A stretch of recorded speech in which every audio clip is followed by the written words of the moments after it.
خود غرض کوے۔ ایک زمانے میں ایک بڑے سے جنگل میں برگد کے درخت پر کچھ کوے رہتے تھے۔ وہ بہت خود غرض، بد اخلاق اور مغرور تھے۔ وہ ہر وقت دوسرے پرندوں سے جھگڑتے رہتے۔ کوئی بھی پرندہ ان کووں سے دوستی نہیں کرتا تھا۔ سب پرندے ان سے پریشان تھے۔ بارش کا موسم آیا تو آسمان پر کالے بادل جمع ہو گئے۔ ایک چھوٹی سی مینا اپنے گھونسلے میں لوٹ رہی تھی تو وہ برگد کے درخت کے پاس سے گزر رہی تھی۔ مینا نے سوچا، میں یہاں کچھ دیر آرام کر لیتی ہوں، جب تک بارش بھی رک جائے گی۔ مینا برگد کے درخت پر جا بیٹھی۔ خود غرض کووں نے مینا کو بیٹھا ہوا دیکھا تو ان میں سے ایک کوے نے بولا، درخت سے اٹھ جاؤ، یہ درخت ہمارا ہے۔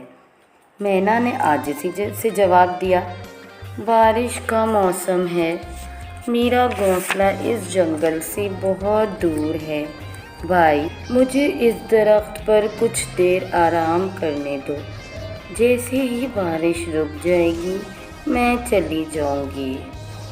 اس برگد کے درخت کو فوراً چھوڑ دو۔ خود غرض کووں کی بے رخی نے مینا کو خوفزدہ کر دیا۔ مینا کے پاس اڑنے کے سوا کوئی راستہ نہ بچا۔ فوراً مینا اڑ کر قریبی درخت پر چلی گئی، جہاں خوش قسمتی سے مینا کو ایک درخت تو مل گیا، جس کی ٹوٹی ہوئی شاخ کھوکھلی تھی۔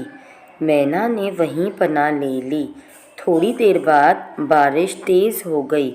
گرج چمک کے ساتھ بہت تیز بارش برسنے لگی۔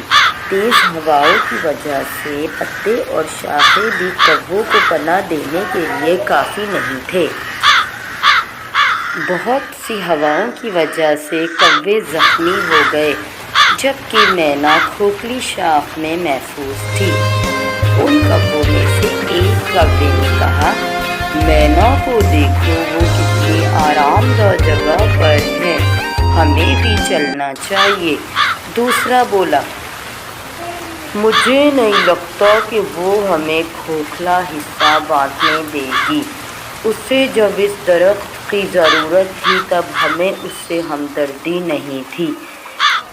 پھر تیسرا کوّا بولا، ہمیں اتنا بدتمیز نہیں ہونا چاہیے، ہم بھول گئے کہ ہمیں بھی کسی کی مدد کی ضرورت پڑ سکتی ہے۔ اتنے میں مینا نے آواز دی، آؤ میرے دوستو، اس کھوکھلی شاخ کے اندر آ جاؤ، بارش جلد تھمنے والی نہیں، ایسا لگتا ہے بارش دیر تک برستی رہے گی۔ سارے کوے اڑ کر کھوکھلی شاخ کے اندر چلے گئے۔ انہوں نے مینا کا شکریہ ادا کیا اور کہا، ہم اپنی بے رخی کے لیے معذرت خواہ ہیں۔ پیارے دوست، اب ہم ایسے خود غرض نہیں بنیں گے۔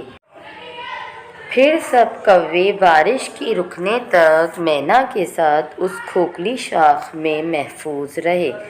بعد میں مینا اپنے گھونسلے کی طرف اڑ گئی اور کووں کو ایک اچھا سبق سکھا گئی۔ کام چور چیونٹی۔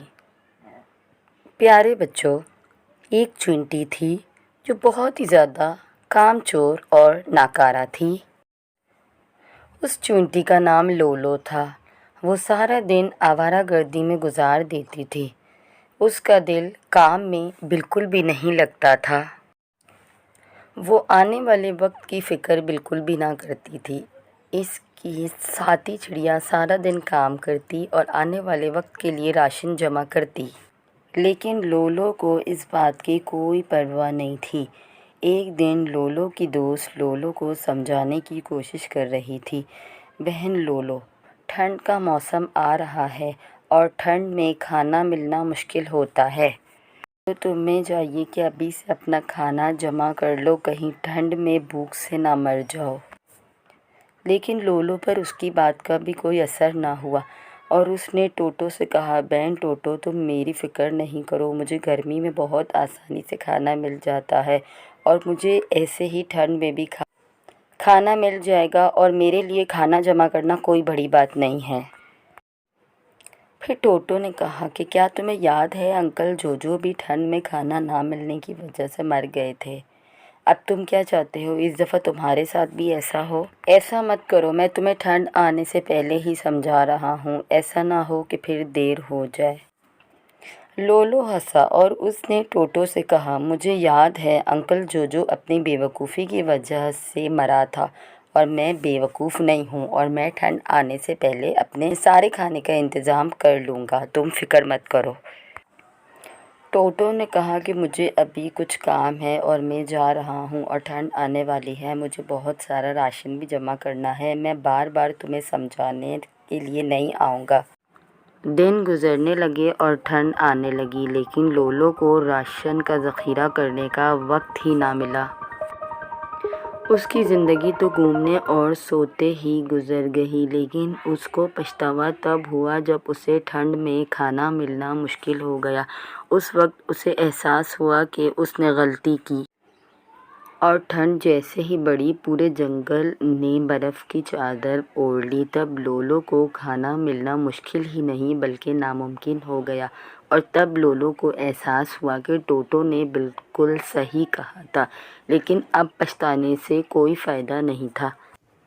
لولو کافی چینٹیوں کے گھر گئی اور وہاں سے کھانا مانگا، لیکن ساری چینٹی نے منع کر دیا اور پھر لولو کے دماغ میں ٹوٹو کا خیال آیا، لیکن لولو نے ٹوٹو کے گھر جانے سے منع کر دیا اور وہ بھوک کی وجہ سے بالکل ہی نڈھال ہو گئی تھی اور وہ ایک جگہ پر پڑی تھی۔ اسے لگ رہا تھا کہ یہ میری آخری سانسیں ہیں۔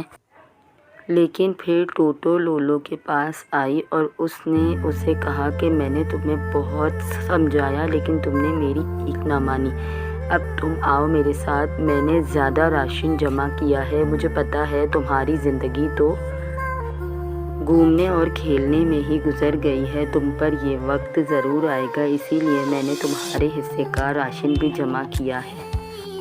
لولو بہت شرمندہ تھا اور اس نے ٹوٹو سے کہا، میری پیاری ٹوٹو، تمہارا یہ احسان میں ہمیشہ یاد رکھوں گا اور اب میں تمہیں شکایت کا موقع نہیں دوں گا، اگلی دفعہ میں محنت اور خوب لگن کے ساتھ کام کروں گا اور صرف اپنا ہی نہیں بلکہ دوسروں کی مدد کے لیے بھی ہر وقت تیار رہوں گا۔